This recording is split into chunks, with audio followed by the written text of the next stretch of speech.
Hey guys, it's your boy Diggy wiffit, and today it's story time.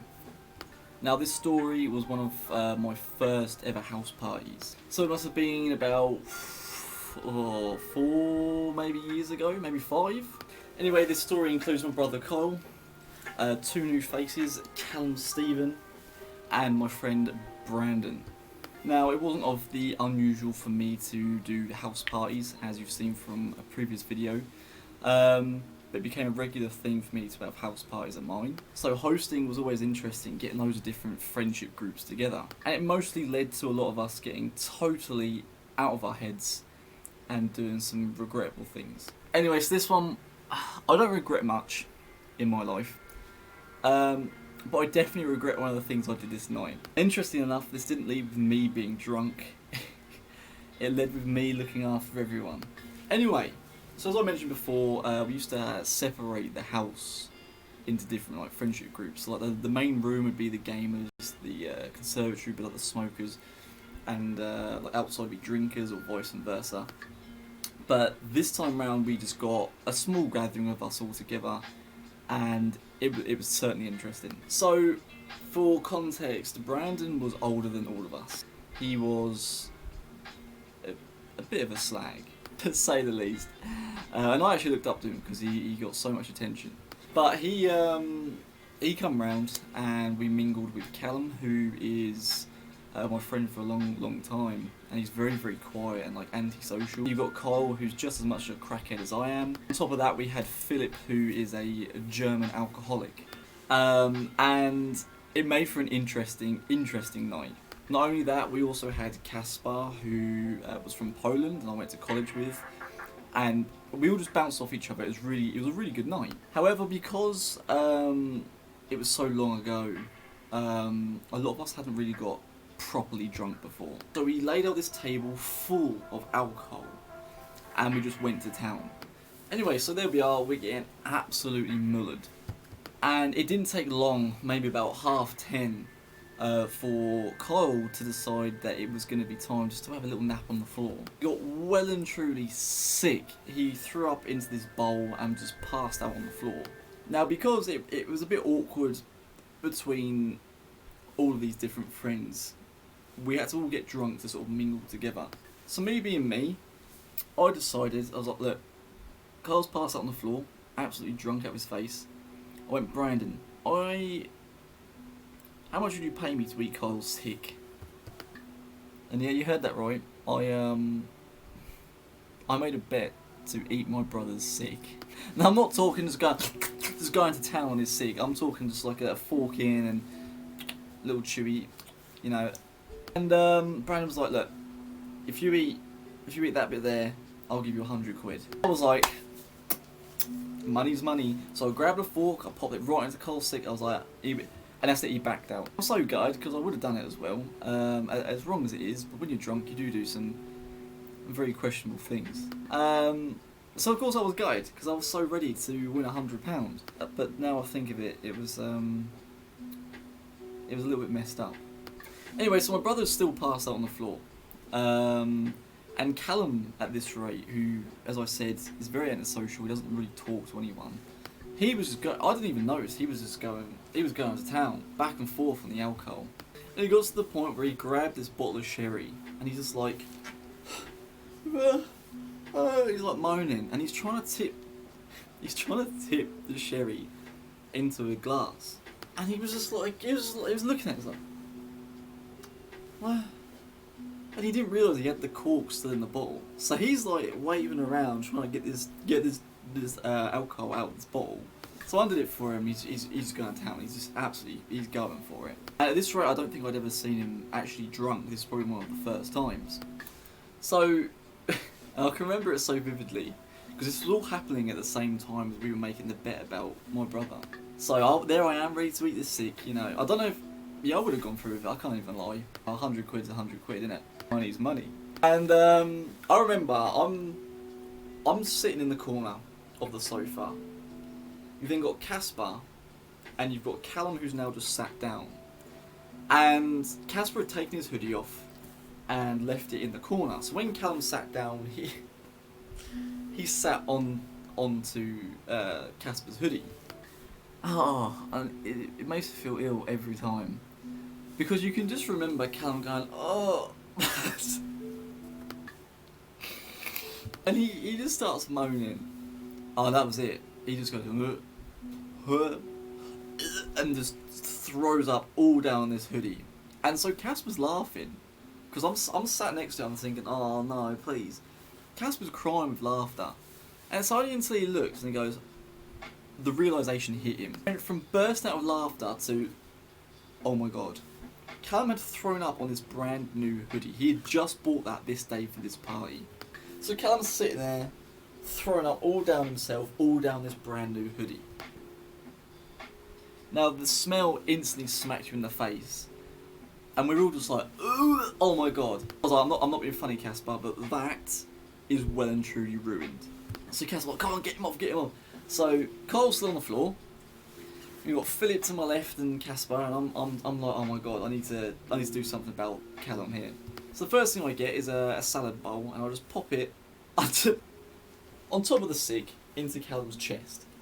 And he was like, oh, I need water, so I was like, right, I'll get him some water. He's got some water, and instead of drinking it, he decides he's going to make a lovely sick smoothie with it.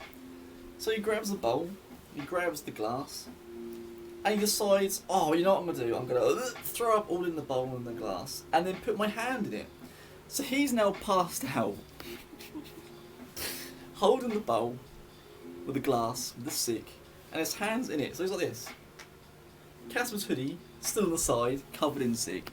So I'm just like, oh, we need to move him because the sick is gonna. It was like big chunks of like, I don't even know. So we knew there was gonna be some sort of like a volcanic eruption of sick the second we moved him. So we all move, and we got this big carpet on the floor.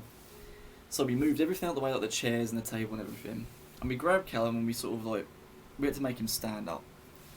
So we sort of moved him a little bit, grabbed the bowl from him, and that's when not only did the sick off his chest roll onto the carpet, the arm of the hoodie had flopped down from his like shoulder, straight down to the edge of the sofa, and it was like a log flume of vomit because all the sick piled out of Kacper's hoodie's arm and onto the floor.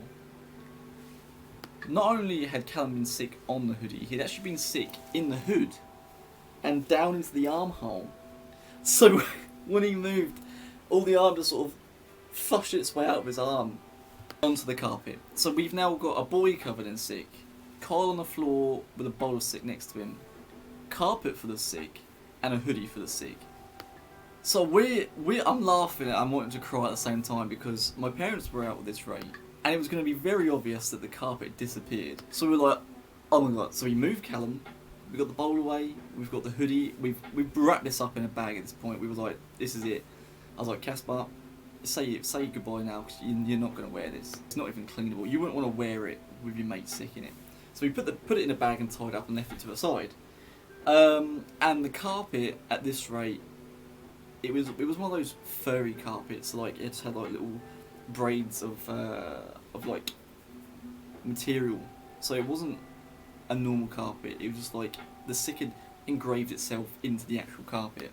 So I was like, there's no way I can brush that out without brushing it into the actual carpet. So we just rolled it up and we put it to the side with the bag. We're like, carpet's gone, hoodie's gone. We're just gonna have to own up, turn a party, and call it quits. So at this rate, Callum has passed out. Kyle has also passed out, and luckily for him, well, none of us drove, and none of us could drive. But his nan lived just round the corner. When I say just round the corner, I mean like 5 houses away. So we thought, what we'll do, there's 4 of us, we'll grab each like limb, and we'll drag him out of the house and into his nan's. So there was me, there was Kacper, Kyle was still passed out, and then there was Phillipp and Brandon. So we all grabbed a limb, and we're like, right, now we're going to have to move him to the other side. So we all grabbed his limbs and we pulled him up, and this was like dead weight. I've never seen someone so skinny feel so heavy. One of us had a limb and we were struggling to pull this boy.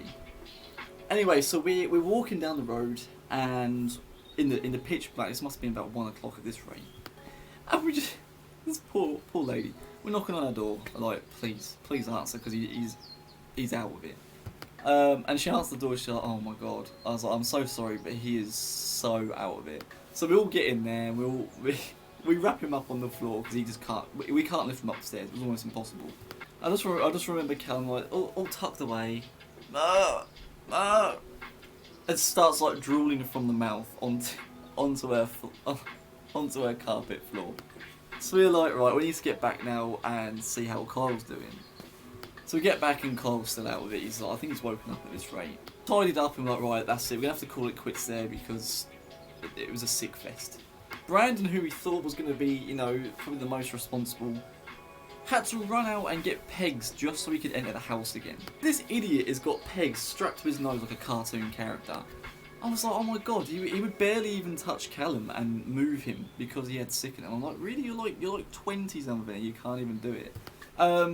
So at this rate, Brandon had gone home, Phillipp had gone home, Kyle's sort of up and alright now. I said to Kacper, look, I'm sorry about your hoodie. I was like, I didn't even know like Callum was on it. He was like, no, that's fine. We'll just get rid of it. But the next morning, I was like, oh my god, I've just remembered.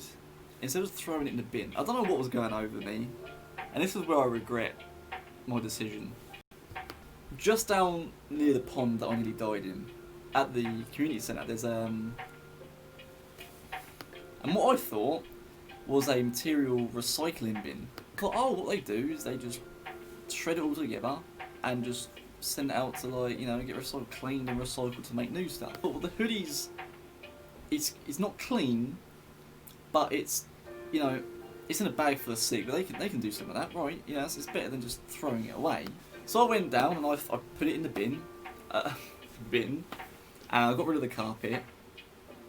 I come back home, Mum and Dad come in, and I was telling them the story, and I went, yeah, I went in, you know, with the hoodie, and Mum's like, what have you done with it? I went, oh, I just went down to the community centre and just put it in the material bin, and you just see my mum and dad's face go, you did what? I was like, the material bin at the community centre, you know, the one with the big drawer that you pull out and then you put stuff in and it folds it back. Oh, Reece, you do realise that's a charity bin.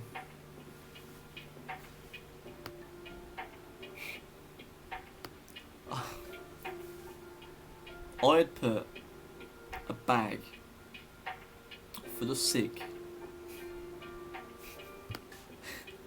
with a brand new hoodie inside of it into a bin for like homeless children. I had donated a sick hoodie to charity, and what's worse is whoever collects all that stuff would have opened that bag to what I can only imagine is just a bag full of meat. And I can imagine it was in there for a good week, or maybe more. I don't know how long it takes for them to like empty all that kind of stuff. I just went, oh my god, you have to be kidding me. I've donated a sick hoodie to charity. I was like, well, at the end of the day, they got a bit of food there as well, haven't they? Like, I mean, if you can't eat, you can't be picky.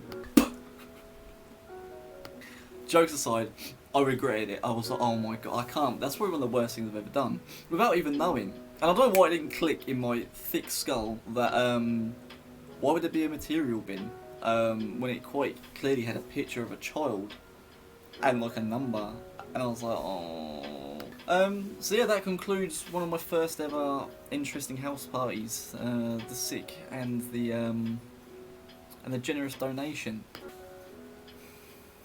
I can't say I've ever donated in that bin ever again because I would have hated to have been the person that opened that up to the stench that hit him in the face. Well, I hope you guys enjoyed that story. It was a short but sweet one. But there's plenty more to come, and trust me, there are some absolutely weird stories coming up. So, I shall see you guys next time.